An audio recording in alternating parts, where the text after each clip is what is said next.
안녕하십니까. 안녕하세요. 마가복음 8장입니다. 우리 민진 형제가 마태복음 8장이라고 했는데 저도 그렇습니다. 분명히 이제 생각을 했는데 말이 다르게 나올 때가 있는 것 같습니다. 그래서 말에 실수가 없으면 온전한 사람이다 했는데 이것이 우리에게 다 연약함이 있으니까 긍휼히 여기는 그런 마음이 참 중요한 것 같습니다.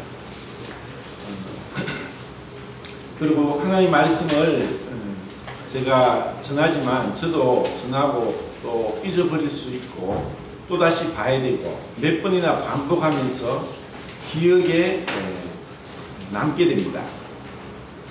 어떤 사람은 머리가 정말 좋은 사람은 이렇게 책을 읽으면은 사진을 찍듯이 그냥 탁 찍힌답니다. 그냥 머리에 탁 들어온다는데 사람마다 다르죠. 그래서 이 말씀을 읽고 또 읽고 또 들으면서 그렇구나 하지만 돌았으면 1시간 만에 잊어버립니다. 그러니까 가능하면은 들으면서 적고 또 이것이 어렵다 하지 마시고 처음에는 모르지만 시간이 지나면서 또 반복하면서 알게 됩니다. 마가복음 8장에서는 칠병이어의 기적이 나옵니다. 이 칠병이의 기적은 마태복음과 마가복음의 두 군데만 나옵니다. 그래서 어떤 분들은 우리가 아는 대로 오병이어의 기적과 같다고도 얘기하는 사람이 있는데 그것은 정말 잘못된 말입니다. 오병이어와 그 칠병이어는 주님께서 두 번이나 이와 같은 기적을 행하셨습니다. 이것은 분명히 차이가 있습니다. 그리고 왜 이렇게 그 차이를 우리가 살펴봐야 되느냐? 그것은 하나님께서 처음부터 우리 인생에게 계획하신 그 길이 두 가지 길이 있었다는 것이고 이제는 그 두 가지 다른 방향에서 하나님이 인생을 다루시던 것이 이제 하나로 주님 안에서 그것이 하나가 되는 것을 말씀하고 있습니다. 오병이어는 잘 아는 대로 5개의 보리떡과 2마리의 물고기, 오병이어와 칠병이어 7개의 보리떡과 2마리의 물고기를 통해서 남자만, 어린아이 여자를 빼고 남자만 오병이어에서는 5,000명을 먹이고 여기서는 마태복음에 보면은 여자와 어린아이를 제외하고 남자만 4,000명을 먹였다 하고 이렇게 나옵니다. 이 차이는 5,000명과 4,000명의 차이가 있습니다. 그리고 이 오병이어에서는 12바구니가 이렇게 먹고 남은 것이 12바구니였다고 하고 또 칠병이어에서는 7광주리라고 이렇게 나옵니다. 이렇게 7광주리에 그 먹고 남은 것이 가득했다고 말씀하고 있습니다. 그리고 오병이어는 사복음서에 다 나옵니다. 사복음서에 다 나오지만 이 칠병이어는 마태복음과 마가복음 두 군데에서만 나오고 있습니다. 그래서 이것을 또 정확하게 보면은 우리말로 번역하기를 12바구니라고 했는데 이것이 이제 원어는 코피노스 이렇게 나옵니다. 코피노스가 나오고 그리고 이 광주리는 스피리스 모르면 그냥 제가 말하는 걸 적으면 됩니다. 코피노스라고 적어놓고 또 광주리는 스피리스라고 합니다. 이것은 분명히 차이가 있는데 유대인들이 들고 다녔던 그 바구니 그것은 이방인들이 들고 다녔던 그 광주리보다 작았습니다. 왜냐하면은 이스라엘 땅은 그렇게 크지 않습니다. 우리 경상도만한 정도 넓이밖에 되지 않기 때문에 이들은 어디를 갈 때마다 이 바구니를 항상 또 이방인들은 더 넓은 지역을 다니니까 광주리를 허리에 차고 다닙니다. 왜냐하면은 그 당시에는 어디 가다가 배고프면은 식당에 들러서 아니면 편의점에 들러서 무엇을 사 먹을 수 있는 식당도 없고 편의점도 없습니다. 그러니까 자기들이 어디를 갈 때 늘상 그 허리에는 그 먹을 음식을 차고 다니는 바구니나 광주리가 필요했습니다. 그래서 오병이어의 기적을 행할 때는 유대인들에게 이러한 기적을 행했다는 것을 우리가 보게 되고, 칠병이어, 지금 우리가 읽고 있는 이 칠병이어의 기적에서는 이방인들에게 이 기적을 행했다는 것을 볼 수 있습니다. 이런 이제 차이점들이 있고, 또 공통된 점은 우리가 마가복음 8장에 그 2절에 내가 무리를 불쌍히 여기노라. 내가 무리를 불쌍히 여기노라. 이 불쌍히 여긴다는 이 말씀은 우리가 앞에 마가복음 6장에서 오병이어 기적을 볼 때도 그들을 향한 왜 이런 기적을 베푸셨느냐, 불쌍히 여기시고 이 기적을 행하셨다는 것입니다. 그래서 불쌍히 여기다는 단어를 스프랑크리,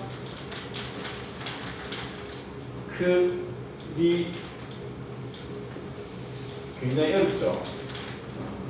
저도 지난번 할 때는 잘 몰랐는데 이제 하니까 확실히 기억이 납니다. 스프랑크니주마이라고 해서 이것은 불쌍히 여기다. 이것은 이제 그 명사 스프랑크노,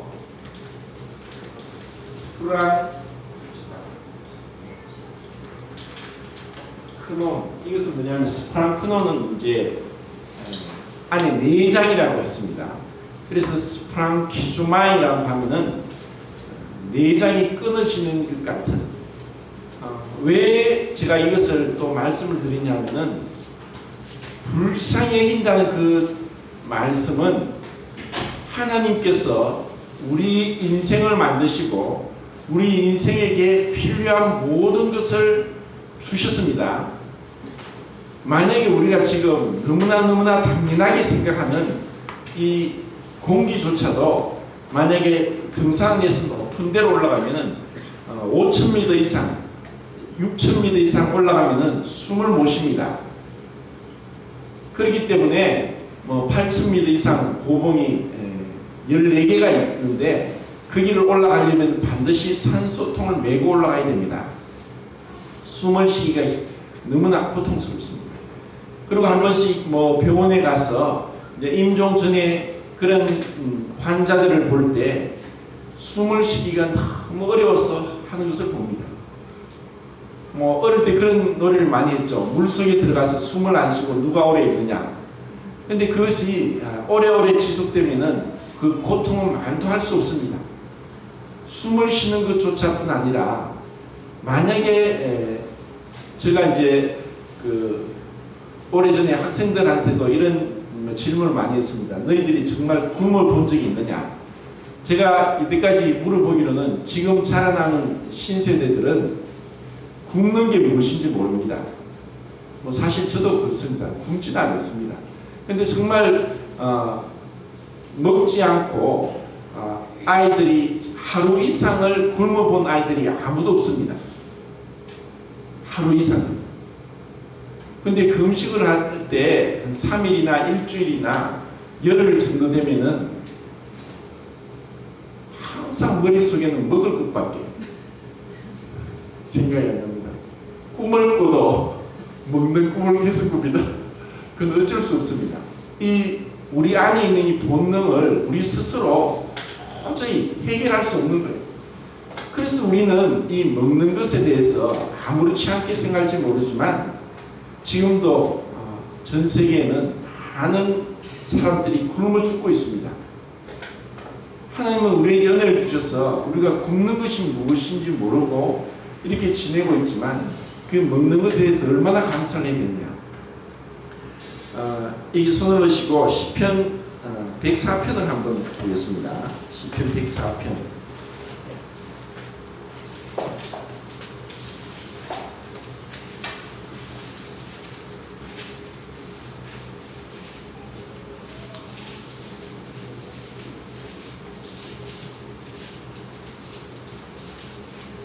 단어 읽지 않겠습니다. 104편 14절부터 한번 볼까요? 그가 가축을 위한 풀과 사람을 위한 채소를 자라게 하시며 땅에서 먹을 것이 나게 하셨어. 사람의 마음을 기쁘게 하는 포도주와 사람의 얼굴을 윤택하게 하는 기름과 사람의 마음을 힘있게 하는 양식을 주셨도다. 20절에 주께서 흑암을 지어 밤이 되게 하시니 살림의 모든 짐승이 기어 나오나이다. 24절에 여호와여 주께서 하신 일이 어찌 그리 많은지요. 주께서 지혜로 그들을 다 지으셨으니 주께서 지으신 것들이 땅에 가득하나이다. 27절에 이것들은 다 주께서 때를 따라 먹을 것을 주시기를 바라나이다.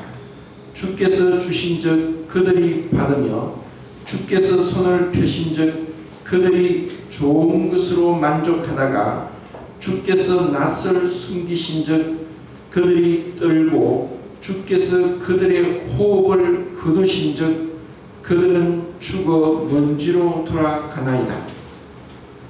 네, 여기까지만 읽겠습니다. 우리가 너무나 잘 알고 있지만 이와 같은 모든 것들은 하나님의 지혜와 하나님의 솜씨와 하나님의 능력과 사랑으로 지어졌습니다. 하나님은 우리에게 이렇게 우리가 모르는 많은 것들을 예비해 주셨는데 이것은 그분의 사랑이십니다. 히브리어에 보면은 제가 아직 히브리어는 잘 쓸 수는 없습니다. 쓰지 못하겠는데 사람, 영혼이란 그 단어가 세 가지가 나오더라고요. 네페시아, 네샤마, 그리고 루아흐 이렇게 이제 세 가지가 나오는데 사람으로도 영혼으로도 번역되는데 원래 이 뜻은 세 가지다. 네페시나 네샤마나 루아흐나 호흡, 한숨을 쉬다 이런 겁니다. 그래서 주님께서 원래 사람을 흙으로 만드시고 그 코에 생기를 불어넣으셨다. 그분의 호흡이 우리 안에 들어오므로 그분의 생기가 들어오므로 우리는 이렇게 삶에 기동합니다. 그러다가 하나님께서 우리의 생명과 호흡을 거두어 가시면 이 육체는 땅에 묻히게 됩니다. 우리가 살고 있는 동안 하나님은 우리에게 끊임없이 자비를 베풀고 계십니다. 제가 집에서 교회를 올 때 꼭 팔거천을 지나서 옵니다. 비가 많이 오면은 못 건너게 돌 징검다리를 못 건너게 해서 제가 다리를 건너오는데 보통 때는 이제 그 징검다리를 건너옵니다. 근데 한 번씩 비가 많이 오고 나면은 못 건너요. 좀 이제 지나고 나서 이제 물이 많이 붓게 되면은 어디선지 청둥오리 또 외가리 이런 새들이 많이 앉아서 유유자적 헤엄을 치면서 또 그 안에 있는 물고기를 먹고 있어요. 그런 생각을 합니다. 쟤들이 어디 있다 저렇게 오지? 어디 있다가 저렇게 많이 저렇게 날아오지? 그러면서 이제 그 하얀 그 해오라기니까 외가리는 목소리가 완전히 쉰 목소리입니다. 저렇게 하얗게 털이 너무너무 하얗게 흰 눈보다 더 하얀 어떤 모든 털이 하얗습니다. 그런데 그 목소리는 너무 이상해요. 하나님께서 모든 걸 다 주시지 않았다 이런 생각을 했습니다. 그렇게 이쁜 털을 가지고 있지만 목소리는 허스키합니다. 근데 그 모든 것들은 하나님의 자비입니다. 여기 104편에 읽어보면은 밤이 되면은 모든 짐승이 기어 나오나이다. 짐승은 제가 전에 노을에 대해서 말씀을 드릴 때 하이라고 했고 또 육축, 가축은 베헤마라고 했죠. 분명히 이제 단어가 다릅니다. 짐승과 육축은 처음부터 하나님이 다르게 창조하셨습니다. 근데 그 짐승은 하나같이 야행성입니다. 밤이 되면은 잠을 안 자요. 저희 집에도 지금 짐승이 한 마리 있다가 두 마리가 되었습니다. 이놈들은 낮에 실컷 자고 밤에는 절대로 안 자요. 온 데를 돌아다닙니다. 그리고 그들에게는 밤에 맞도록 밤에도 볼 수 있는 눈을 주셨습니다. 사람은 밤에 볼 수 없죠. 적외선 카메라가 있으면은 밤에도 이제 찍히지만 사실 명암밖에 구분이 안 됩니다. 근데 이런 짐승들은 하나님께서 밤에 이 먹이를 먹도록 하고 밤에 볼 수 있도록 하고 또 그들 각자에게 다 무기를 주셨습니다. 이렇게 하나님의 그 자비하심으로 이제 이방인들에게는 오병이어와 칠병이의 차이점은 또 뭐가 있냐면은 이방인들에게 3일 정도 굶게 되는 가운데 이런 기적을 행하십니다. 그래서 이 차이점을 생각하면서 유대인들 오병이의 기적 때는 목자 없는 양과 같음을 보시고 불쌍히 여기셨다 했습니다. 목자에 대해서 나오지만 이 칠병이어에서는 그런 말씀은 없습니다. 오병이어에서는 그들에게 어떤 며칠 굶은 것이 아니라 빈들에 있을 때 이 기적을 행하셨습니다. 유대인들에게는 곧바로 그들의 어떤 시장길을 느끼도록 시간이 지체되지 않고 단순히 목자 없는 양과 같은 것을 보고 불쌍히 여기시고 오병이의 기적을 행한 반면에 지금 이런 마가복음 8장에서 칠병이의 기적은 이방인들에게 3일 동안 그들이 굶은 뒤에 주님께서 이 기적을 행하십니다. 구원은 유대인으로부터 왔습니다. 그리고 사실 이 3이라는 숫자가 그냥 3일이 될 수 있지만 사도 베드로는 주께는 하루가 천년 같고 천년은 천년이 하루 같은 그것을 잊지 말라고 하면서 하나님께서는 이 먼저 유대인을 구원하시고 그들에게 하나님의 뜻을 보이셨습니다. 그것은 유대인이 특별히 나았다는 것이 아니라 하나님의 선택과 주권적인 사랑에 대해서 보여주기 위한 것이고 또한 유대인들을 통해서 인간의 죄성이 얼마나 큰가를 보여주는 것입니다. 그리고 이렇게 큰 죄악 가운데 있는 자들, 그렇게 하나님이 기적을 베푸시고 은혜를 베푸셨는데도 불구하고 그들은 결국 하나님께 불순종하고 우상을 섬김으로 하나님의 심판을 받게 됩니다. 우리는 인류 역사상 유대인처럼 비참한 민족이 없다고 생각하지만 어떻게 보면 유대인처럼 복받은 민족도 없습니다.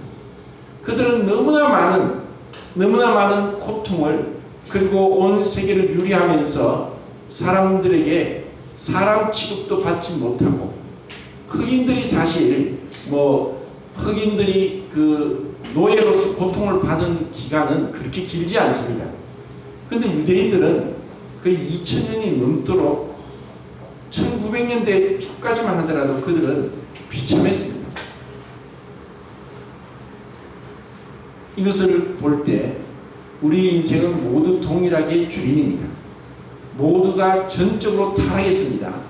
그런데도 이렇게 기적을 베풀었음에도 하나님을 떠나고 불순종하고 패역하고 자기 마음대로 행하고 그리고 우상을 섬기는 이러한 자들을 주님은 결코 포기하지 않습니다.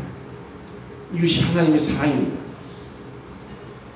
저는 구원받고 구약을 계속 읽으면서 이 하나님의 사랑에 이 가슴 벅찬 그 감동을 도저히 주체할 수가 없었습니다.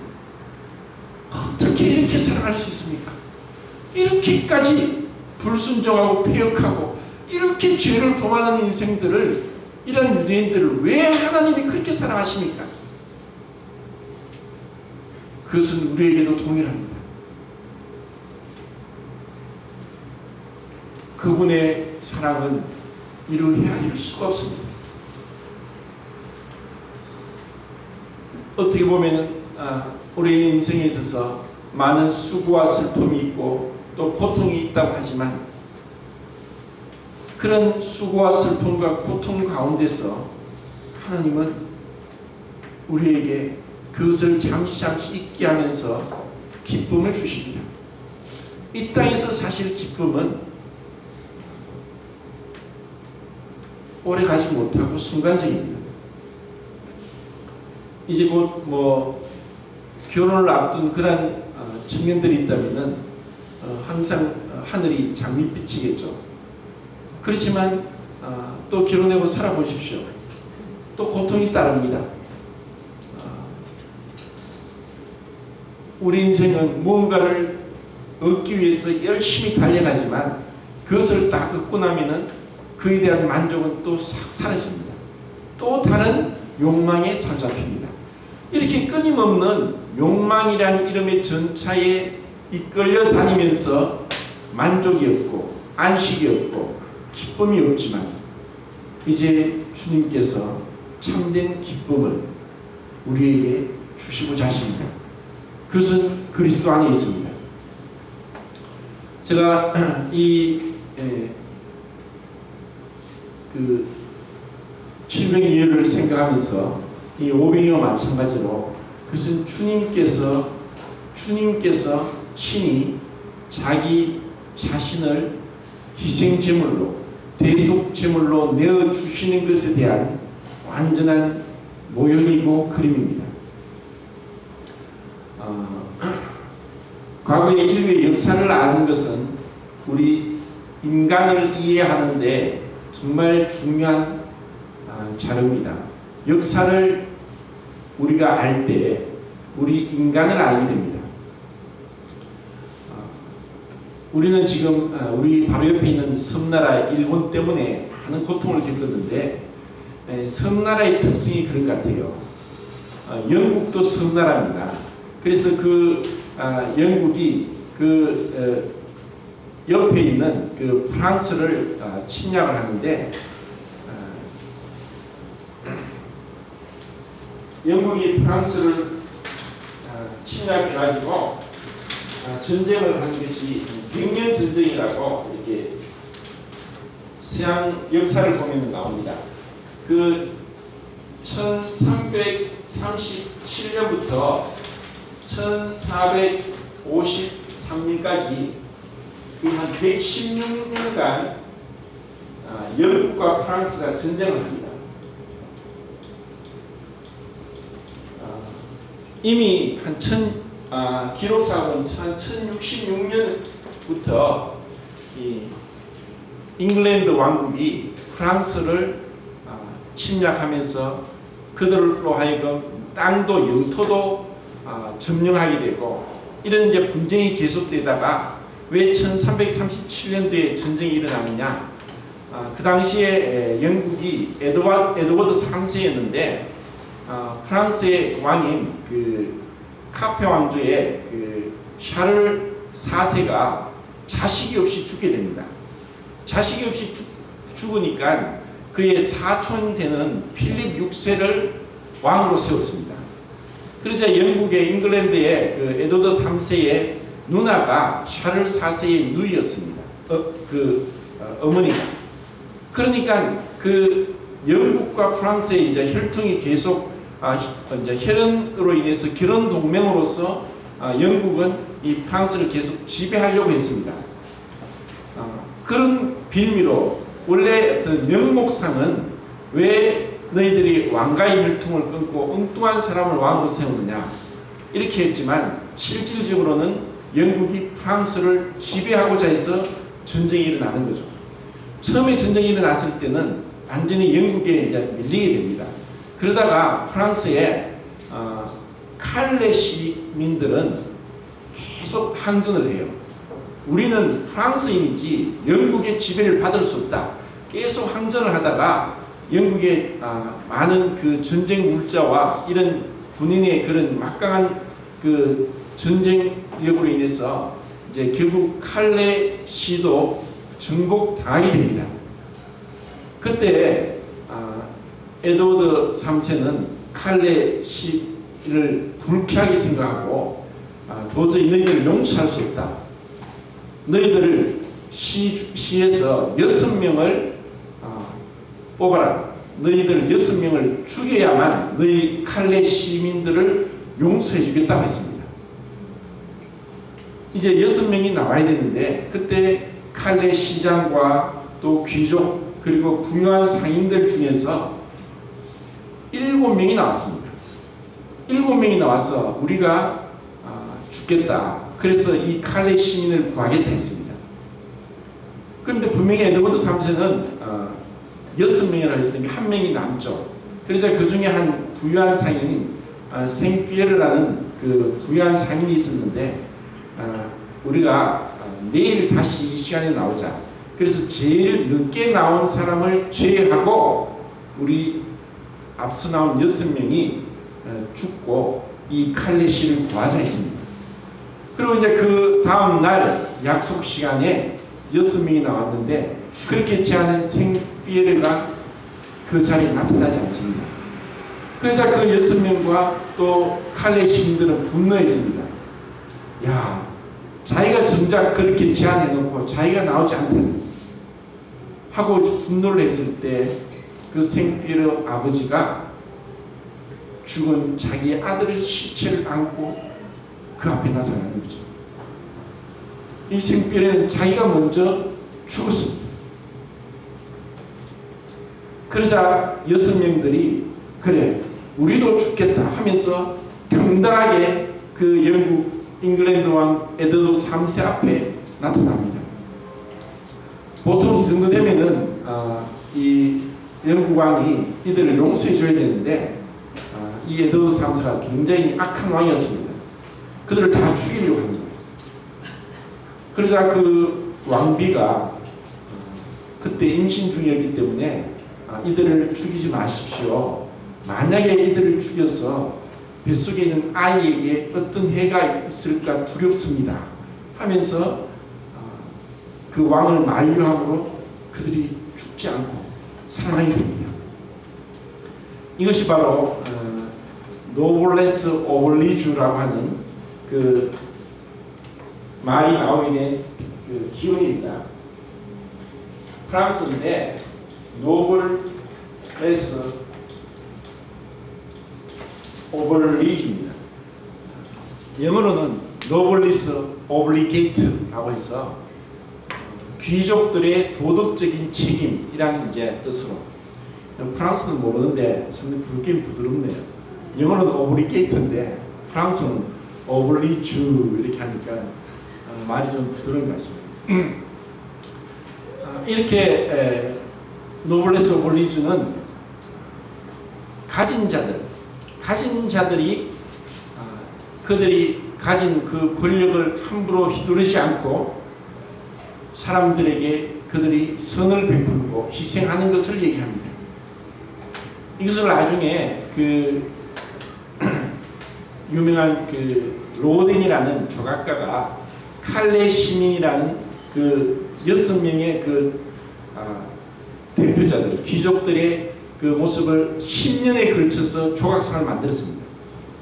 그런데 그렇게 만든 조각상을 칼레 시민들은 그 시청 광장에 그것을 두지 않고 다른 곳에 옮겼습니다. 왜냐하면 그들이 생각할 때 그 6명의 표정이 너무 고뇌에 찬 슬픔 가운데 있는 그 표정이 그들이 싫었던 것입니다.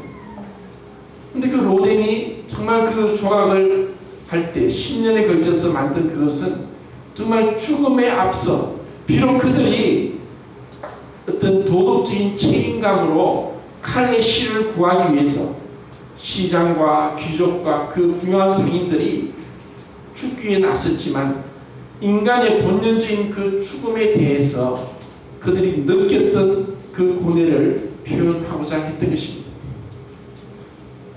이 100년 전쟁 동안에 우리가 잘 아는 1400년 말 되면은 잔다르크가 나옵니다.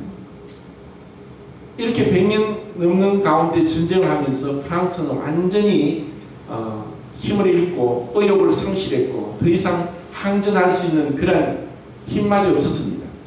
그때 20세밖에 안 된 잔다르크가 일어나서 흰 갑옷을 입고 흰 투구를 쓰고 진두지휘하면서 전쟁을 하면서 프랑스 영국군을 무찌릅니다. 나중에는 결국 마녀라고 해서 잡혀서 화형을 시키죠. 마치 유관순과 같습니다. 이렇게 오랫동안 그 전쟁 가운데 프랑스는 이 영국의 협조에서 빌붙어서 마치 우리나라 친일파와 같이 그러한 자들도 있게 됩니다. 우리 인생은 모두 동일하게 같습니다. 내가 배고프면 상대방도 배고프고 내가 고통스러우면 상대방도 고통스럽습니다. 이런 가운데 진정으로 우리를 위한 스프랑키주마이 내장이 끊어지는 것 같은 고통을 느끼고 우리를 사랑하시는 분이 계십니다. 그분이 예수 그리스도십니다. 그분이 진실로 우리를 위해서 자기의 모든 것을 주신 것입니다. 그분의 물과 피가 다 쏟아지고 그분의 그 위엄과 영광이 너무나 비참하게 그 비참하게 죽으시기 전 겟세마네 동산에서 그분의 기도를 우리가 조금이라도 알고 생각한다면 그것은 바로 우리 죄인들을 사랑해서 우리가 아직 죄인 되었을 때 그리스도께서 우리를 위하여 죽으심으로 하나님께서 우리에게 대한 자기의 사랑을 확정하셨느니라. 하나님이 세상을 이처럼 사랑하사 독생자를 주셨으니 이는 저를 믿는 자마다 멸망치 않고 영생을 얻게 하려 하십니다. 하나님의 사랑은 사랑할 때 반드시 하나님이 세상을 이처럼 사랑하사 독생자를 주셨습니다. 사랑하면 주게 되어 있습니다. 계산하지 않고 줍니다. 그것이 사랑의 속성입니다. 이 세상은 어디나 기브앤테이크죠. 내가 이렇게 했으니까 받기를 원하고 또 당연히 보상을 받고자 합니다. 그저 공짜로 되는 게 없다. 세상에 공짜가 어딨냐. 그런 말은 너무나 당연합니다. 그런데 정말 하나님의 사랑은 그저 값없이 주어집니다. 산상수훈에서 주님 말씀하셨죠. 의로운 자나 부유한 자에게 햇빛을 주시고 악인과 선인에게 비를 주신다. 그분의 사랑은 우리 육체를 만드시고 우리의 육체의 고통을 아시기 때문에 우리가 필요한 것을 아낌없이 주고 계십니다. 이제 주님이 우리에게 무엇을 주시느냐. 자, 이제 요한복음 6장을 한번 보시겠습니다.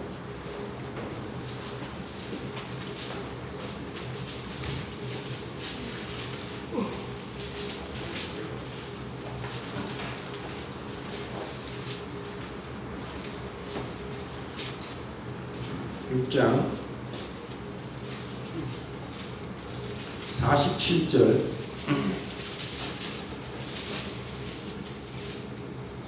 진실로 진실로 너희에게 이르노니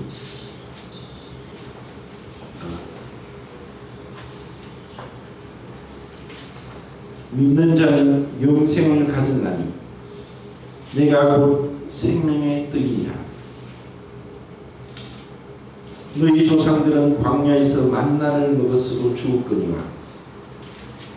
이는 하늘에서 내려오는 그 떡이니 사람으로서 하여금 먹고 죽지 아니하게 하려는 것이니라. 나는 하늘에서 내려오는 살아있는 떡이니 사람이 이 떡을 먹으면 영생하리라. 내가 줄 떡은 곧 세상의 생명을 위한 내 살이니라 하시니라.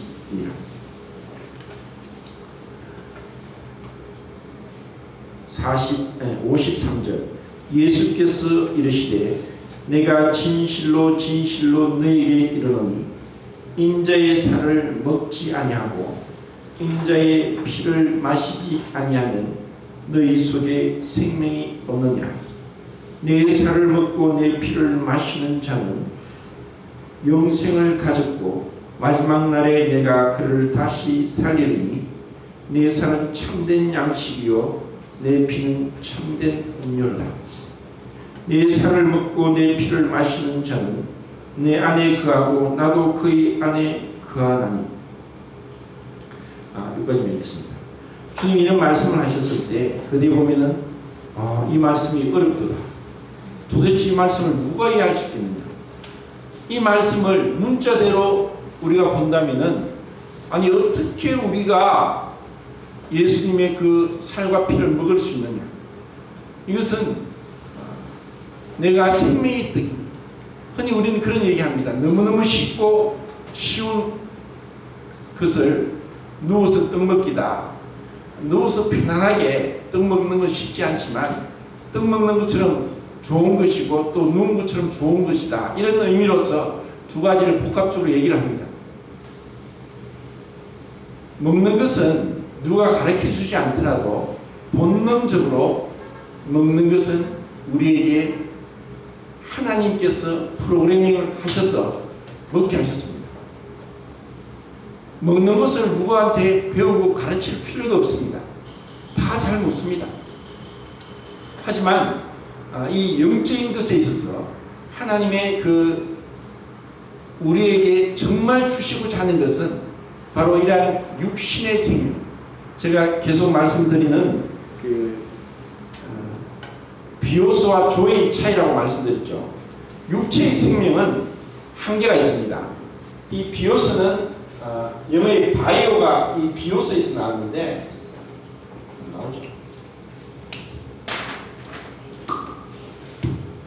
이제 자꾸 듣다 보면은 이제 우리 성도님들도 이게 어느 정도 알 겁니다. 비오스와 조의 여기서 이제 영어 바이올로지 하면서 이렇게 생명이 안 나오는데 육체의 생명은 한계가 있습니다. 하지만 육체의 생명도 먹지 않으면 도저히 살 수 없습니다. 그렇지만 하나님이 우리에게 주시고자 하는 조에는 하나님의 생명입니다. 하나님의 생명은 영원한 것입니다. 오늘날 교회를 다니면서도 이 영원한 생명을 얻지 못하고 율법 아래서 종교생활하는 사람이 참으로 많습니다. 왜 그럴까? 그들은 어린아이 같은 단순한 믿음으로 주님의 말씀을 믿지 못합니다. 아니 어떻게 죽어봐야 알지 이렇게도 얘기합니다. 또 어떤 사람은 믿는다고 말하면서도 실질적으로 삶 가운데서 믿는 자의 모습이 나오지 않습니다. 그것은 왜 그러냐? 참으로 그분과 하나된 연합 가운데 들어가지 못했기 때문입니다. 우리는 그분과 연합됐다면 말로서 정말 내가 입술로 고백하고 주는 그리스도시요 살아계신 하나님이다 고백한다면, 그리고 주님께서 우리 안에 들어오셨다면 우리는 반드시 변화된 모습이 있게 됩니다. 내 안에 영원한 생명이 들어갔다는 표징은 여러 가지가 있습니다. 첫 번째, 말씀에 대한 갈급함입니다. 만약에 태어난 생명이 우유를 먹고 젖을 먹지 않으면 죽습니다. 우리의 거듭난 생명이 하나님 말씀에 대한 갈급함이 없고 하나님 말씀을 1년이 지나도 한 번도 읽지 못하고 10년, 20년이 지나도 어디 있는지도 모르고 읽지 않는다는 것은 구원받지 않았거나 병들었거나 둘 중에 하나입니다. 병이 들어서 아프면 식욕이 사라집니다. 하나님 말씀을 얼마나 사모하고 있습니까? 얼마나 내가 일정한 음식보다 하나님 말씀을 더 귀하게 여겼다고 했던 욥의 고백과 같이 내가 그런 마음이 있느냐? 그리고 또 하나는 성도들을 사랑하게 되어 있습니다. 우리 인생이 수고와 슬픔뿐이고 죄악 가운데서 났을 때 그 인생은 이기적이고 독단적이고 자기밖에 모릅니다.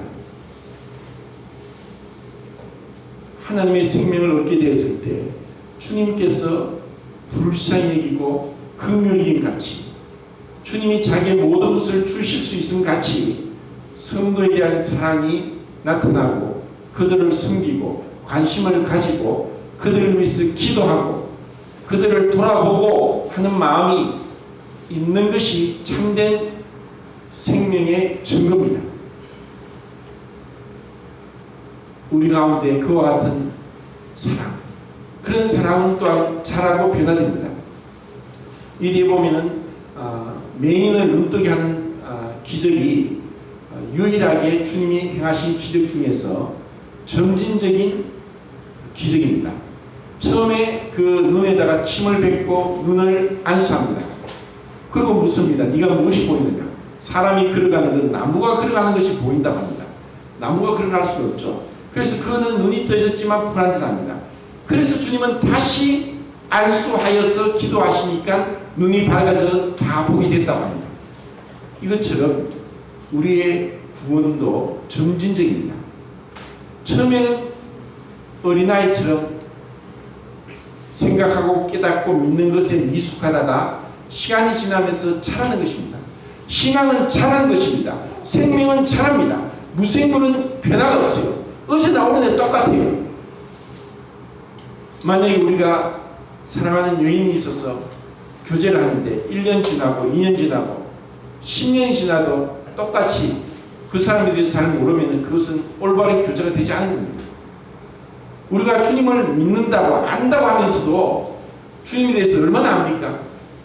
세상에 있는 것은 많은 것을 알고 있고 얘기하지만 주님에 대해서 아는 게 없으니까 입으로 나오는 것이 그냥 세상 이야기입니다.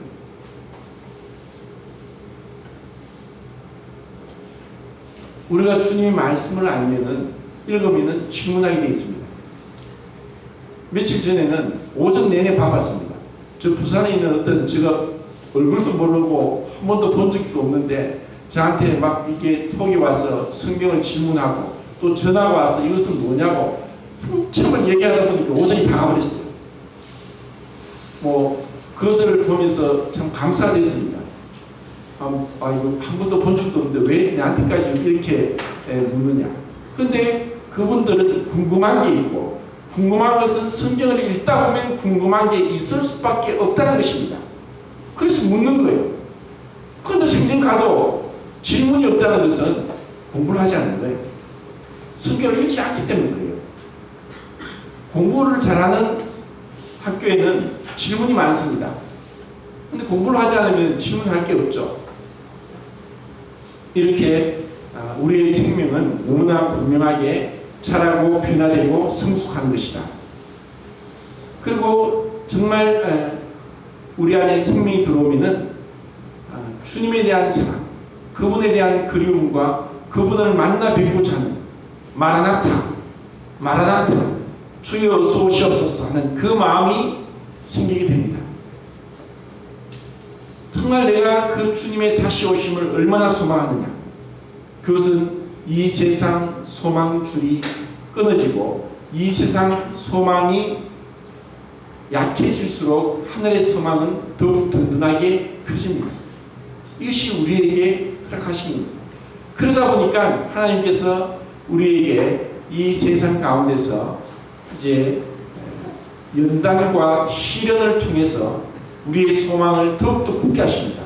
환난은 인내를, 인내는 연단을, 연단은 소망을 이룹니다. 우리로 하여금 이 땅에서 잘 먹고 잘 사는 것이 아니라 이 땅에 있는 것은 그림자처럼 지나간다. 꿈을 꾸고 나서 일어나서 꿈을 잊어버린 같이 이 세상의 모든 형적은 지나갑니다. 하지만 하나님을 사랑해서 그분을 위해 섬긴 것은 영원한 것입니다. 우리는 영원한 것을 계산하는 지혜로운 삶을 살아야 되고 그리고 하늘의 영원한 것을 바라보는 소망 가운데 있어야 됩니다. 우리의 삶이 더욱더 주님 앞에 가기 위해서 이 땅에 있는 것들을 하나하나 버리는 것이 신앙입니다. 그리고 내 마음에 내 육체에 묻은 이 세속적인 것을 벗어버리는 것이 경건의 연습입니다. 우리의 눈을 떼대고 우리가 무엇을 봐야 됩니까? 믿음의 눈으로 주님께서 다시 오셔서 이 모든 죄악과 이 모든 불순종을 심판하실 것을 우리는 알고 있지 않습니까? 성경을 읽는 것이 정말 습관화되기를 원하고 읽지 못하면 듣기를 원하고 틈만 하면 저는 자기 전에 항상 성경을 틀어놓고 잡니다. 자면서도 덜 듣기 위해서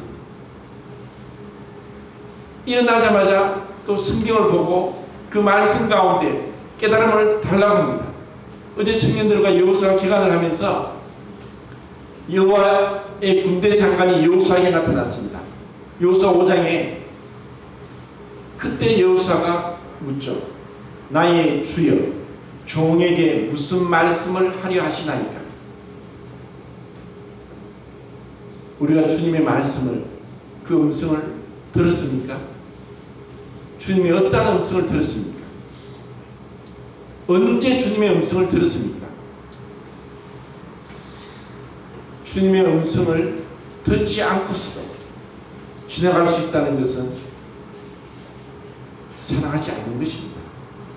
사랑하면은 그 음성을 듣고 싶고 가까이 가고 싶고 그 사랑하는 자를 기쁘게 해주고 싶고 그 사랑하는 자를 값없이 무엇이라도 드리고 싶습니다. 이제 우리 성도님들은 우리 인원에 정말 헌금이 넘치는 것 같습니다. 제가 헌금을 강요한 적도 없고 또 헌금에 대해서 그렇게 성경을 가르친 적도 없지만 또 다른 교회처럼 뭔가 바구니를 돌리고 이런 것도 없습니다. 그리고 누가 헌금을 하는지 무기명으로 헌금을 하지만 우리에게는 이것이 사실 우리의 인원에 비해서 하나님이 축복을 주시고 성도들의 헌신과 성도들의 그 믿음이 이 물질로 표현되는 것을 인해서 감사를 드립니다. 그리고 또 우리는 시간의 11조, 우리의 재능의 11조도 드려야 됩니다.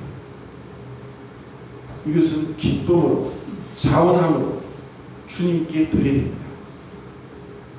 제가 아침에 큐티를 하면서 존 후퍼 주교에 대해서 짧게 적었습니다. 1555년도에 이미 종교개혁이 1517년도 일어나고 나서 40년이 지났습니다. 근데 로만 가톨릭이 이 존 후퍼 주교를 화형시켜 죽입니다. 그 제목은 한 가지입니다. 로만 가톨릭에서는 얘기합니다. 교회의 머리는 교황이라고 했습니다. 근데 존 후퍼는 아니다. 교회의 머리는 예수 그리스도시다. 이 믿음을 지킴으로 인해서 그는 죽임을 당합니다. 화형을 해서 죽이는데 그 밑에 있는 장작더미가 한 번만에 불이 붙지 않아서 세 분을 붙이는 가운데 한 45분이 걸렸습니다. 그러면서 그가 잡혀서 신문받고 재판받고 하는 그런 과정들이 상세하게 책으로 나와 있습니다. 근데 그는 조금도 두려워하지 않습니다. 그래, 죽음은 쓰다, 생명은 달지만 영원한 죽음은 더욱 쓰고 영원한 생명은 더욱 달다. 나는 전혀 두려움이 없다. 주님 이 교회의 머리가 되신다는 것은 너무나 분명하다. 이것을 인해서 나는 죽음을 무서워하지 않겠다. 우리가 믿고 있는 이 진리가, 우리가 받은 침례가 침례를 받는다고 이단이라고 순교를 당한 자들이 수없이 많습니다. 우리가 믿고 있는 진리를 고수하기 위해서 수많은 피가 흘리셨습니다. 그런데 그 피는 예수 그리스도께서 흘리신 피를 믿음으로, 그 피를 먹음으로, 그 살을 먹고 피를 마심으로 주님의 생명이 흐르기 때문에 영원한 생명을 알므로 인해서 이 육신의 생명을 하찮게 여길 수 있었고 과감히 버릴 수 있었고 그것을 통해서 주님에 대한 사랑을 증명할 수 있었습니다. 사랑은 증명되어야 합니다. 내 사랑이 진실된지 주님을 향한 믿음이 거짓되지 않은지를 증명하는 것은 우리의 삶 가운데서 시간과 물질과 우리의 재능입니다. 이것을 누구를 위해서 쓰느냐? 내 자신을 위해서 쓰느냐? 정말 나를 사랑하사 나를 위해 자기의 목숨을 버리신 예수 그리스도를 위해서 쓰느냐? 주님의 남은 고난을 내 육체에 채운다고 했던 그 바울의 고백처럼 주님이 위해서 피를 흘린 성도들을 위해서 내가 어떠한 희생으로 그들을 섬기느냐? 정말 그들을 위해서 내 기도하는 것보다 성도들의 아픔과 어려움을 두고 더 내가 골방에서 그들을 위해서 기도하는 그 마음이 주님의 마음이고 주님이 자신의 피와 물을 다 쏟고 그 살을 상하게 했던 그 사랑의 마음입니다. 주님의 그 마음이 우리에게 들어왔을 때 그때 우리는 내 자신보다 다른 사람의, 다른 성도의, 그리고 믿지 않은 구도자들을 향하여서 눈물을 흘리고 기도할 수 있고 그들에게 복음을 전할 수 있고 그리고 성도들에게 그리스도의 사랑을 전할 수 있습니다. 이것은 갑자기 되지 않습니다. 훈련을 해야 됩니다. 내가 이 세상에 있는 것들에 대해서 과감히 끊고 돌아서는 단호한 결단이 필요합니다. 하루가 일주일이, 한 달이, 1년이 너무너무 빨리 지나갑니다. 우리는 모르게 중국 시인이 노래했듯이 한 손에 칼을 들고 한 손에 창을 들고 오는 세월을 막으려고 했지만 내 머리에는 어느새 백발이 되었다고 합니다. 누구도 오는 세월을 막을 수 없습니다. 하지만 우리는 주님을 만날 소망이 더욱더 가까워지고 있습니다. 이제 마가복음 8장에서 말씀을 정리하겠는데, 주님께서 이제 이런 그 702일 기적을 행하시고 나서 15절에 예수께서 경고하여 이르시되 삼가 바리새인들의 누룩과 헤롯의 누룩을 주의하라 하시니, 그리고 17절에 예수께서 아시고 이르시되 너희가 어찌 떡이 없으므로 수군거리느냐, 아직도 알지 못하며 깨닫지 못하느냐, 너희 마음이 둔하냐, 너희가 눈이 있어도 보지 못하며 귀가 있어도 듣지 못하느냐, 또 기억하지 못하느냐. 내가 떡 5개를 5,000명에게 떼어줄 때에 조각 몇 바구니에 거두었더냐, 이르되 12입니다. 또 7개를 4,000명에게 떼어줄 때에 조각 몇 광주리를 거두었더냐, 이르되 7입니다. 이르시되 아직도 깨닫지 못하느냐 하시느니라. 이렇게 계속 질문과 책망과 또 그들을 교훈하시는 그 말씀을 봅니다. 아직도, 어찌하여 아직도 깨닫지 못하느냐, 기억지 못하느냐, 보지 못하느냐, 듣지 못하느냐, 이렇게 둔하냐. 우리에게는 사실 더 이상의 말씀이 필요 없을 정도로 우리는 알고 있습니다. 다 알고 있어요. 우리는 그 앞에 말한 존 우프나 또 초대교회의 어떤 콜로세움에서 사자밥이 되었던 그리스도인들보다 성경 지식이 차고 넘칩니다. 그렇지만 순종이 없고 헌신이 없다면 그것은 주님께서 받지 않으십니다. 아는 것이 중요한 것이 아니라 진실로 내가 행하는 것과 그리고 순종하는 것이 중요한 것입니다. 주님 만나볼 날이 점점 가까워오는데 주님은 바리새인의 누룩과 헤롯의 누룩을 주의하라고 했습니다. 오늘날 바리새인 누룩은 외식주의자, 형식주의자, 종교인들의 삶이고 교훈입니다. 헤롯의 누룩은 세속주의입니다. 교회 안에 이런 것이 팽배히 들어왔습니다. 우리는 그것을 단호히 거부하고 교회를 순수한 믿음 가운데 지켜나가는 것이 우리의 교회의 사명이지, 믿지 않는 자, 거짓된 자, 이런 바리새인의 누룩과 헤롯의 누룩을 가지고 사람들 수만 불리고 사람들만 많아지면서 정작 우리 자신은 하나님 앞에 어떠한 변화도 없이 성장도 없이 그리고 거듭나지 않았으면서도 믿는다고 하는 거짓으로 속고 자기도 속고 남도 속이는 그러한 어리석은 교회가 아니라, 우리에게 사실 어떤 수적인 성장보다 더 중요한 것은 지금 우리가 하나님의 말씀 가운데 변화되는 것입니다. 자라가는 것이고 그리고 세속적인 것을 벗어버리는 것이고 주님 앞에 나가는 것입니다. 이렇게 우리가 성장하고 자란다면 그것은 비록 적은 능력을 가지고 말씀을 지키는 빌라델비아 교회처럼 주님 앞에 칭찬을 받을 것입니다. 사람의 칭찬이 아니라 주님의 칭찬이 우리가 삼아야 될 것입니다. 이제 말씀을 이제 정리하겠습니다. 고린도후서를 보시고 말씀을 마치겠습니다. 고린도후서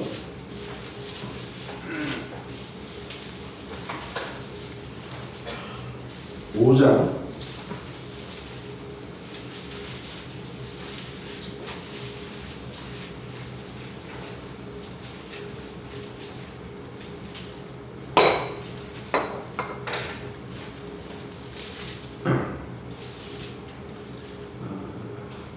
14절 15절 같이 한번 읽어봅시다. 시작.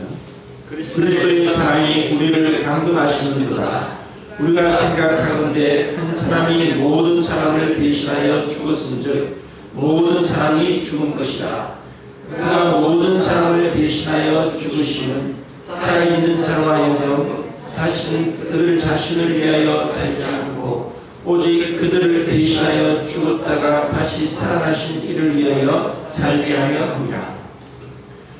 그리스도의 사랑이 우리를 변화시키고 이끄는 원동력이 되기 원하고 주님의 한 번의 그 희생이 얼마나 많은 축복을 우리에게 주게 하시는가. 그리고 우리의 헌신이 또 다른 사람들을 변화시킨다면 그들이 구원받고 모임에 들어와서 하나님의 사람으로 성장해 간다는 것이 우리의 기쁨이 된다면 얼마나 좋겠습니까? 우리는 그렇게 변화되어야 되고 그리고 이 교회는 그렇게 가야 됩니다.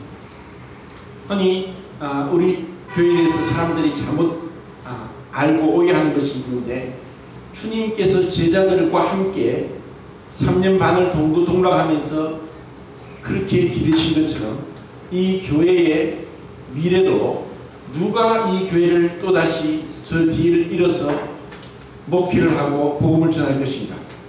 지금 우리가 삶 가운데서 변화되고 성장할 때 자연스럽게 그러한 인도자가 나올 것입니다. 이것이 도제 교육입니다. 우리는 지식이 있다고 해서 그들을 세우지 않습니다. 첫 번째는 인격입니다. 그리스도를 닮은 인내하고 그리고 불쌍히 여기고 그리고 헌신하는 인격이 있을 때 지식이 부족할지라도 그리스도의 마음을 닮은 자를 통해서 주님이 인도하실 겁니다. 우리가 능력이 부족한 것이 문제가 아니라 헌신과 사랑이 부족한 것이 문제입니다. 주님의 그 큰 사랑을 우리가 잊지 않고 주님 앞에 날마다 자라가고 변화되는 성장하는 자들이 되기를 진심으로 바랍니다.